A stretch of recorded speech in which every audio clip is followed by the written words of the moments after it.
지금 사실상 요번 주 하고 지난주부터까지 인사정국이잖아요. 네. 이게 말이 많습니다. 그러니까 정부를 지지하는 사람들 일부 중에서도 뭐 의구심을 품는 사람들도 많고 뭐 야당은 할 것도 없이. 근데 여론조사를 쭉 제가 다 모아봤어요. 네. 근데 대부분이 문재인 정부의 인선에 대해서 긍정적인 평가가 대부분이 나왔어요. 좀 약간 의외였는데. 나는 진짜 신기한 건 뭔지 네. 아세요? 보세요. 각 후보에 대해서 찬성하는 비율이 55에서 72 정도까지예요. 그런데 내각 인선을 종합평가하면 잘했다가 80%예요. 예, 문 대통령 지지도입니다. 그러니까 각 개인을 생각할 때는 그 사람 약간 문제 있지 않아? 예. 이런 사람들이 있어요. 근데 그래서 잘했어. 잘했어. 이렇게 되는 거예요. 물론 여러 후보들 중에서 결격 사유 정도는 아닐지라도 좀 문제가 되는 건 사실 있는 건 사실이잖아요. 근데 전반적으로 다 유권자들이 평가를 전반적으로 보시는 것 같아요. 우리가 이 숫자 이제 대통령 지지율이 80% 넘는다고 하니까 80 정도는 넘어야지 되나 보다 생각하는데 보통 60% 넘어가서 70% 가야 되면 여론조사상에서는 압도적인 거예요. 예, 보통 60% 넘으면은 이제 부정적인 의견이 30%가 안 됩니다. 숫자가 그렇게 나와요. 대통령 뭐 90% 가까이 나오고 이런 거 있잖아요. 89.4% 나왔었죠. 그거는 좀 이제 이른바 샤이 보수층이랄까? 그런 것도 약간 섞여 있다고 봐야 될 것 같아요. 90% 그렇죠. 정도 나와요. 예를 들어서 독도가 우리나라의 땅입니까? 하면 아니라고 답하는 사람이 5% 정도 나와요. 예, 거기다가 무응답도 있습니다. 그래서 90%만 우리나라 땅이라고 그러거든요. 네. 명백한 것도. 네. 대통령 90%라는 건 거의 100%라고 가까운 거란 말이죠. 여론조사로는. 특히나 강경화 외교부 장관 같은 경우는 다른 분들에 비해서 약간 논란이 좀 더 많이 됐는데 리얼미터 조사에 의하면 여기서도 60%가 찬성으로 나왔거든요. 이게 근데 네. 처음에는 낮았다가 올라갔어요. 이렇게 쭉쭉쭉. 맞습니다. 실제로 청문 과정에서 눈으로 확인한 다음부터는 전국 구도 자체가 조금씩 바뀌었어요. 그렇죠. 언론이 먼저 치고 야당이 먼저 삼고 그러면서 문제가 있구나 하고 확 떨어졌다가 네. 청문회를 요즘은 보고. 정치를 직접 소비하거든요. 네. 뭐 청문회를 직접 동영상을 보거나 네. 직접 대형 커뮤니티에 가서 발언들을 뒤져보거나 하단 말이죠. 맞습니다. 그러면서 뭐 이 정도는 될 것 같은데? 네. 라고 스스로 판단하고 지지율이 다시 올라가는 거예요. 그러니까 미디어 환경이 좀 많이 변했다는 것을 요번에 많이 느낍니다. 뭐냐 하면은 예전에는 사설이나 칼럼 쓰면은 아주 한 10년 전만 하더라도 그 의견을 동조하는 분위기가 많이 커졌는데 그렇죠. 지금은 그게 아닌 것 같아요. 그러니까 조선일보 사설 쓰면 그 다음도 싹 돌거든요. 더더군다나 그 지난주, 요번 주에 인사청문회 실제로 진행되는 과정 속에서 실제로 팩트 자체를 유권자들이 직접 확인한다는 거죠. 저희가 최근에 지난주 금요일날 조사를 했는데 야당이 반대해서 청문 보고서를 채택 안 했어요. 김상조 그 공정위를 이제 임명을 강행이라고 해야 될지 모르겠지만 임명을 했는데 근데 그런 김상조뿐만 아니라 이제 강경화 후보라든지 다 포함해서 물었던 거거든요. 근데 여기서도 국정 정상을 위해서 임명 강행을 해야 한다라는 의견이 56% 과반이 넘었습니다. 보통 후보자들 임명을 강행하지 못하는 이유가 대부분 강행해요. 지금까지 내가 알기로는 보고서 채택되지 않았는데 강행하지 않은 사람은 이명박 박근혜 전체 통틀어서 30명 채택되지 않은 사람 중에 대략 3명인가 밖에 없어요. 나머지 27명 정도는 그냥 다 해요, 그냥. 항상. 그런데 이제 그럴 때마다 강행에 대해서는 부정적인 여론이 높아요. 왜? 강행이라는 단어 자체가 이미 그렇죠. 억지로 네. 한다는 느낌이잖아요. 맞습니다. 그래서 여론조사에 이것도 프레임인데 사실은 적법한 대통령의 권한을 행사하는 것임에도 불구하고 우리는 이제 강행이라고 부르거든요. 그거를 의회에서 견제할 수단이 있을 뿐 의회가 이걸 막을 수는 없어요. 장관 같은 경우에는. 그러니까 강행은 아니에요. 이견이 있는 거죠. 맞습니다. 국회가 이견이 있지만 대통령은 자기 권한을 행사하는 거란 말이죠. 네. 근데 강행이라 부르면 안 되나 어쨌든 강행이라 불러왔어요. 그렇기 때문에 강행해도 되냐고 물으면 부정적인 인식이 더 강해서 그러니까 저도 이 고민을 했어요. 네. 강행이라는 단어를 뺄까? 10년 이상 유지되었던 프레임이었기 때문에 그냥 해도 돼. 해도 네, 되는데. 넣었음에도 불구하고 56%가 나왔다는 것은 강행을 사실상 넣었는데도 그렇죠. 예, 지금 예를 들어서 대통령 임명해도 됩니까? 이렇게 물어보면 이거보다 더 높게 나와요. 네. 그러니까 강행을 넣었어도 이렇게 나왔다는 거죠. 보통은 강행이라는 단어를 넣으면 사람들이 내가 나쁜 사람이라는 걸 인정하기 싫기 때문에 부정적 단어가 나오면 그건 안 되지 라고 하는 부정적 여론이 더 높게 나와야 맞습니다. 정상적이에요. 네.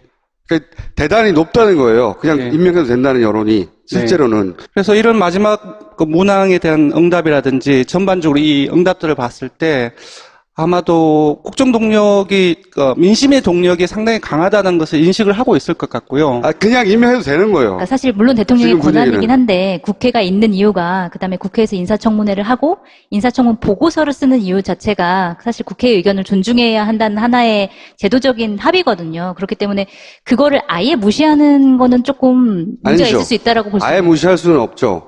그래서 그게 이런 거거든요. 대통령한테 주어진 인사권이에요. 이게 인사권인데 아주 중요한 공직자이기 때문에 이 사람을 검증해 달라고 국회에 이제 의뢰를 하는 거예요. 이 의뢰를 해서 국회가 이 사람 문제가 있다고 얘기를 하면 그걸 받아들일 수도 있고 받아들이지 않을 수도 있어요. 그건 철저히 그 결과는 대통령이 책임져야 되는 거예요. 네, 책임을 져야죠. 네, 책임을 져야 되는 거지 그걸 강행이라고 부르면 안 되는 거예요. 그런 절차적인 정당성을 지켜나간다고 한다면, 그리고 금방 말씀하셨다시피 임명에 대한 그 대통령의 책임이 진다고 한다면은 그렇죠. 왜냐하면 그리고 나서 정치적 책임을 자기가 져야 되는 거지. 네. 보통은 어떤 사람이 아주 이미지가 나빠서 여론이 나빠지면 자기 지지율이 떨어지기 때문에 대통령이 임명을 안 하죠. 그래프를 보시면 박근혜 정부 때의 대통령 지지율하고 이명박 정부 때의 대통령 지지율하고 박근혜 때는 50%대를 넘어선 적이 없어요. 처음부터 끝까지. 예. 둘 다 50% 초반이었고요. 예. 지금 같은 기간에, 그리고 지금 같은 경우는 뭐 조사 기간에 따라 조금씩 다르긴 합니다만 거의 한 80% 전후라고 보시면 될 것 같습니다. 이전 정부하고 지금의 그 지지의 근저가 분명히 다르다고 생각이 들어요. 예를 들자고 한다면 박근혜 정부 같은 경우는 외교 이슈라든지 대북 관계라든지 주로 외생적인 그 요인이라든지, 그러니까 민심으로부터 지지로 의한 것이 아니라 외재적인 요인으로부터 만들어진 지지율의 성격이 강한데 지금 해외 나가면 지지율 올라가고 그랬죠. 맞습니다. 그 대북 관계 같은 부분들도 사실상 북한의 액션이 있었지만 거기에 대해서 조금 더 많이 더 그걸 키우는 과정을 거쳐서 지지율을 관리했던 측면이 분명히 있거든요. 근데 지금 문재인 정부의 초반기 같은 경우는 이제 소통 행보가 저는 큰 역할을 했다고 생각이 드는데, 그리고 개혁 행보, 이 두 가지 다 민심의 국민들의 마음에 기반하에서 나온 것이기 때문에 지지율의 성격이 분명히 다르다고 생각이 들고, 한 20% 정도의 차이점은 바로 거기서 나오지 않나 생각이 듭니다. 그리고 이제 가장 성공한 대통령이라고 이제 현대사에서 미국 현대사에서 인정받는 대통령이 오바마예요. 퇴임할 때 50% 중반대가 넘었어요, 지지율이. 네. 엄청나게 높은 거예요, 그게. 퇴임할 때 그 정도면. 네. 우리 과거를 생각하면 5% 10%대에 끝났었거든요, 대통령들이. 근데 56% 과반 이상을 여전히 유지한 채 임기를 마쳤단 말이죠. 저는 문재인 대통령이 그 정도 수준 최소한 유지하면 마칠 거라고 생각하고 있어요. 그게 문재인 대통령의 지지 여부하고 상관없이 문재인 대통령을 지지하고 있는 층을 잘 분석해 보면 네. 그러니까 굉장히 독특해요. 네. 다음 페이지로 넘어가야 되겠네요. 지금 이 이슈는. 그 얘기를 하려고 그랬어요? 예. 다음 페이지와 관련되어 있습니다. 네. 그래요? 제가 드린 것 좀 보고 나오시죠. 문재인 대통령과 자기를 거의 동일시하거나 네. 또는 문재인의 성공을 나의 성공으로 받아들이는 층이 엄청나게 많아요. 지금 여러 주차가 지났는데, 문재인 대통령의 지지율이 가장 낮았을 때 리얼미터 지지율하고 같은 기간에, 그러니까 취임 기준으로 해서, 박근혜 대통령의 세부적인 비교를 해봤는데요. TK에서도 더 높아요. 71.9대 61.6으로 10%포인트가 더 높습니다. 그리고 50대 같은 경우도 훨씬 더 높고요. 그리고 60대 이상과 보수층 같은 경우는 박근혜 대통령의 지지율이 더 높았지만, 자세히 보시면 60대 이상 같은 경우는 문재인 대통령 지지율이 62.2%가 나왔고요. 보수층에서도 54.4%가 나왔습니다. 반면 진보층에서의 박근혜 대통령의 지지율을 보면 28%가 나왔어요. 그러니까 뭐냐면 전통적으로 문 대통령의 반대층에 있었던 지역과 계층에서도 오히려 박근혜 대통령의 지지율보다 더 높거나 과반을 넘는다는 지금 상황인 겁니다. 상당히 많이 다른 거죠. 나머지 전통적인 지지층 같은 경우는 수도권이나 호남 20, 30대, 40대 뭐 이런 부분들은 말할 것도 없고 앞으로의 민심의 동력이 상당 기간 지속될 가능성이 높고 아까 조금 섣부르게 예산을 하긴 했지만 섣부르게 예단했다고. 예, 임기 말까지. 예, 임기 말까지의 지지율이 박근혜 정부 때처럼 급격하게 하락하던가 저는 박근혜 하는가, 정부의 그렇게 될 최고치를 가능성은 낮아 보입니다. 박근혜 정부의 최고치가 문재인 정부의 최하치라고 봐요. 예, 다음 4페이지로 넘어가시죠. 네, 바로 이 얘기할게요. 아, 임기 끝날 때까지 지지하겠다. 예, 그래서 그럼 이럴 줄 알았어 내가 씨발. 예, 월요일 날에 예. 우리가 박근혜 대통령의 핵심 지지층, 그러니까 콘크리트 지지층의 그 지지율이 보통 30%라고 얘기를 했잖아요. 근데 그게 확인이 되었습니다. 그러니까 국정농단 전국이 본격화되기 한 1, 2주까지는 리얼미터의 지지율이 어떻게 나왔냐면은 30%대 초반으로 계속 몇 주간 계속 갔어요. 아, 역시 정권 초기에 우리가 박근혜 대통령의 콘크리트 지지층이 30%라는 게 확인이 되었어요, 그때. 근데 궁금했어요. 정권 초기에 이렇게 지지율이 높은데 과연 문 대통령의 네, 콘크리트 지지율은 어느 정도 될까? 내가 2배 된다고 그랬잖아. 예, 그때. 그래서 이렇게 물어봤어요. 향후 5년 임기 끝까지 지지하겠느냐 아니면은 앞으로 지지 안 할 수도 있느냐라고 물었는데 응답이 뭐냐면은 임기 끝까지 지지할 거다가 하나였고 중간에 지지를 철회할 수도 있다라고 얘기를 했는데 전체적으로 보면 임기 끝까지 지지하겠다는 층이 57%나 나왔습니다. 그 엄청난 숫자예요, 지금. 이건 엄청난 숫자예요. 엄청난 예. 콘크리트예요. 예. 그러니까 오차 범위를 이게 500명 조사이니까 오차 범위를 감안하면 50%대 초반 또 더 크게 보면 60% 초반까지 볼 수 있는 지지도인데 보수적으로 잡아서 제가 봤을 때는 50% 정도까지는 정말로 어떤 문제가 아주 큰 문제가, 그러니까 박근혜 정부처럼 민심 위반에 전국이 오지 않는 한 그 50% 정도까지는 떨어지지 힘들지 않겠느냐 생각이 듭니다. 근데 사실은 야당은 원래 유리한 위치에 있는 게 야당이에요. 네. 욕하는 게 좋은 거거든요. 네. 쉽고. 그렇죠. 그리고 그 욕은 언론에 다루기가 신나요. 욕하는 걸 언론이 다루기 좋으니까. 네. 근데 야당이 지금 너무 못하고, 실제. 근데 문제는 네. 자유한국당은 원래 그러니까 이렇게 넘어갈 수 있는데 국민의당이 굉장히 너무 못해. 큰 역할을 하고 있잖아요, 지금. 지금 야당 지지율이 너무 낮잖아요. 그러니까 10% 초반 또는 전부 다 한 자릿수니까. 그러니까 희망이 야당이 무섭게 없어요. 결집하고 있죠. 그래서 아니 근데 국민의당이 곳에서 계속 무섭게 결집하고 사사건건 있어요. 반대를 하니까 사실 국민의당이 캐스팅 보트를 쥐고 있기 때문에 예. 국민의당이 반대를 해버리면 네. 사실은 굉장히 어려운 국면으로 가는데 지금 국민의당의 스탠스가 약간 반대 국면으로 가고 있거든요. 바로 그겁니다. 제가 네. 뭘 보기 위해서 조사를 했냐 하면은, 이 양반들이 전부 다 지금 문재인 정부하고 대립각을 세워서 자신의 지지층을 끌어모으려고 하고 있는, 당이 몇 개 되잖아요. 네. 몇 개 되잖아요. 예, 몇 개 되는데, 과연 이제 저분들이 대립각을 세워서 과연 지지율을 끌어올릴 수 있을까? 저는 그렇게 안 봤거든요. 네. 그래서 이렇게 물었어요. 첫 번째 지지정당을 묻고 두 번째는 두 번째로 선호한 정당이 어디냐라고 꼭 답변하게 했어요. 그래서 첫 번째 지지정당하고 두 번째 선호정당을 합쳐가지고 잠재 성장 지지율이라고 저희들이 지표를 만들어서 비교를 해봤더니 네. 결과는 어떻게 되냐면 네. 정의당이 잠재 성장 지지율이 2위가 나왔습니다. 당연히 민주당이 1위고 1위는 민주당이고 2위는 정의당이고. 그리고 바른정당이 2위가 나왔어요. 그리고 2위가 두 개야. 2위가 두 개요? 정의당이 3위가 나왔고요. 네. 4위가 국민의당이고 5위가 자유한국당이 나왔어요. 그리고 바른정당의 세부적으로 분석을 해보니 문 대통령에 대해서 긍정적으로 평가한 사람들로부터 잠재적으로 끌어올 지지층이 문 대통령을 반대하는 층으로부터 잠재적으로 끌어들일 층보다 훨씬 더 많아요.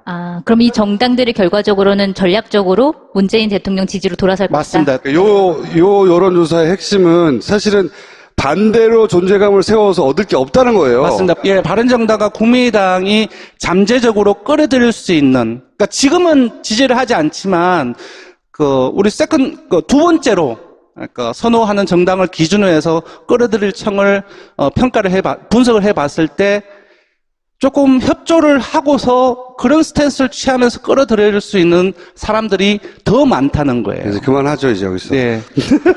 그래서 어쨌든 이제 기본적으로 핵심 지지층이 좀 상당히 높고 그 핵심 지지층도 쉽게 와해되기 힘들다는 것이 아까도 제가 말씀드렸다시피 그래서 예. 이 문파더라 하는 지적이 잘못된 거예요. 예. 국민 다수가 문파인 거예요, 지금. 네. 그냥 현상이에요. 실제 벌어지고 있는. 근데 국민들이 가려운 것을 긁어주고 있으니까. 근데 그거를 네. 받아들이기 힘든 거예요. 네. 받아들이기 힘드니까 일부의 문파가 일부의 조직적으로 일부의 과도하게 이렇게 해석해 자기 마음이 편하잖아. 그렇죠. 예. 그러고 있는 거. 실제 현상은 이 콘크리트층이 거의 6화에 다가가고 있는. 네, 10분 지난 것 같은데. 가시죠. 이제. 여기까지 하겠습니다. 네. 나머지 27명 정도는 그냥 다 해요, 그냥. 항상. 그런데 이제 그럴 때마다 강행에 대해서는 부정적인 여론이 높아요. 왜? 강행이라는 단어 자체가 이미 그렇죠. 억지로 네. 한다는 느낌이잖아요. 맞습니다. 그래서 여론조사에 이것도 프레임인데 사실은 적법한 대통령의 권한을 행사하는 것임에도 불구하고 우리는 이제 강행이라고 부르거든요. 그거를 의회에서 견제할 수단이 있을 뿐 의회가 이걸 막을 수는 없어요. 장관 같은 경우에는. 그러니까 강행은 아니에요. 이견이 있는 거죠. 맞습니다. 국회가 이견이 있지만 대통령은 자기 권한을 행사하는 거란 말이죠. 네. 근데 강행이라고 부르면 안 되나 어쨌든 강행이라고 불러왔어요. 그렇기 때문에 강행해도 되냐고 물으면 부정적인 인식이 더 강해서 그러니까 저도 이 고민을 했어요. 네. 강행이라는 단어를 뺄까? 10년 이상 유지되었던 프레임이었기 때문에 예, 그냥 해도 돼. 해도 네, 되는데. 넣었음에도 불구하고 56%가 나왔다는 것은 사실상 강행을 넣었는데도. 그렇죠. 예, 지금 예를 들어서 대통령 임명해도 됩니까? 이렇게 물어보면 이거보다 더 높게 나와요. 네. 그러니까 강행을 넣었어도 이렇게 나왔다는 거죠. 보통은 강행이라는 단어를 넣으면 사람들이 내가 나쁜 사람이라는 걸 인정하기 싫기 때문에 부정적 단어가 나오면 그건 안 되지. 라고 하는 맞습니다. 그러면서 뭐 이 정도는 될 것 같은데? 네. 라고 스스로 판단하고 지지율이 다시 올라가는 거예요. 그러니까 미디어 환경이 좀 많이 변했다는 것을 요번에 많이 느낍니다. 뭐냐 하면은 예전에는 사설이나 칼럼 쓰면은 아주 한 10년 전만 하더라도 그 의견을 동조하는 분위기가 많이 커졌는데 그렇죠. 지금은 그게 아닌 것 같아요. 그러니까 조선일보 사설 쓰면 그 다음도 싹 돌거든요. 더더군다나 지난주, 요번 주에 인사청문회 실제로 진행되는 과정 속에서 실제로 팩트 자체를 유권자들이 직접 확인한다는 거죠. 저희가 최근에 지난주 금요일날 조사를 했는데 야당이 반대해서 청문 보고서를 채택 안 했어요. 김상조 공정위를 이제 임명을 강행이라고 해야 될지 모르겠지만 임명을 했는데 네. 근데 그런 김상조뿐만 아니라 이제 강경화 후보라든지 다 포함해서 물었던 거거든요. 근데 여기서도 국정 정상을 위해서 임명 강행을 해야 한다. 라는 의견이 56% 과반이 넘었습니다. 보통 후보자들 임명을 강행하지 못하는 이유가 대부분 강행해요. 지금까지 내가 알기로는 보고서 채택되지 않았는데 강행하지 않은 사람은 이명박 박근혜 전체 통틀어서 30명 채택되지 않은 사람 중에 대략 3명인가 밖에 없어요. 여론이 더 높게 나와야 맞습니다. 정상적이에요. 네. 그러니까 대단히 높다는 거예요. 그냥 네. 임명해도 된다는 여론이 실제로는. 그래서 이런 마지막 문항에 대한 응답이라든지 전반적으로 이 응답들을 봤을 때 아마도 국정 동력이 민심의 동력이 상당히 강하다는 것을 인식을 하고 있을 것 같고요. 그냥 임명해도 되는 거예요. 그러니까 사실 물론 대통령의 지금 분위기는. 권한이긴 한데 국회가 있는 이유가 그다음에 국회에서 인사청문회를 하고 인사청문 보고서를 쓰는 이유 자체가 사실 국회의 의견을 존중해야 한다는 하나의 제도적인 합의거든요. 그렇기 때문에 그거를 아예 무시하는 거는 조금 문제가 아니죠. 있을 수 있다라고 볼 수 아예 있어요. 무시할 수는 없죠. 그래서 그게 이런 거거든요. 대통령한테 주어진 인사권이에요. 이게 인사권인데 아주 중요한 공직자이기 때문에 이 사람을 검증해 달라고 국회에 이제 의뢰를 하는 거예요. 이 의뢰를 해서 국회가 이 사람 문제가 있다고 얘기를 하면 그걸 받아들일 수도 있고 받아들이지 않을 수도 있어요. 그건 철저히 그 결과는 대통령이 책임져야 되는 거예요. 네, 책임을 져야죠. 예, 책임을 져야 되는 거지. 그걸 강행이라고 부르면 안 되는 거예요. 그런 절차적인 정당성을 지켜나간다고 한다면, 그리고 금방 말씀하셨다시피, 임명에 대한 그 대통령의 책임이 진다고 한다면은. 그렇죠. 왜냐면,